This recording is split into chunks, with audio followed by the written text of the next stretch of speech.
पुण्यावरून व्यक्ती आली होती, अप टू 70 त्यांचं एज होतं. ते जेव्हा माझ्याकडे आले आणि 70 वर्षी आले होते, मी त्यांना कधी कधी विचारतो की सर आता काय राहिलं अशी विचारायचं. पाठचं सगळं पाठ सांगण्यात काय मजा नसते. तर ते बोलले की नाही, मला जस्ट बघायचं होतं की फ्युचर मला ॲक्टिव्ह राहायचं आहे, तर आहे का ॲक्टिव्ह इन्कम. सगळं त्यांचं मी सांगितलं. तर त्यांना म्हटलं सर तुमचा डिवोर्स झाला असं वाटतंय मला हातावरून तरी. तर ते बोलले की नाही सर, मला डिवोर्स नाही झाला.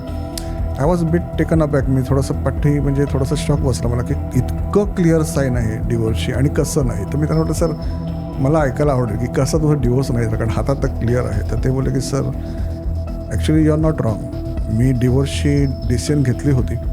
मिसेस आणि मला अजिबात पटत नाही आणि डिवोर्ससाठी मी केसही फाईल केली होती. पण मग फक्त माझ्या मुलीकडे बघून मी ती डिवोर्स केस पाठी घेतली आणि आज आम्ही दोघंही एकाच छताखाली दोन अजनबीसारखेच राहतो. म्हणजे लिगली डिवोर्स नाही, पण मनाने डिवोर्सच आहे. आणि ते तुम्हाला दिसलं आता, कारण तो डिवोर्सचं साईन पूर्णपणे दिसत होती.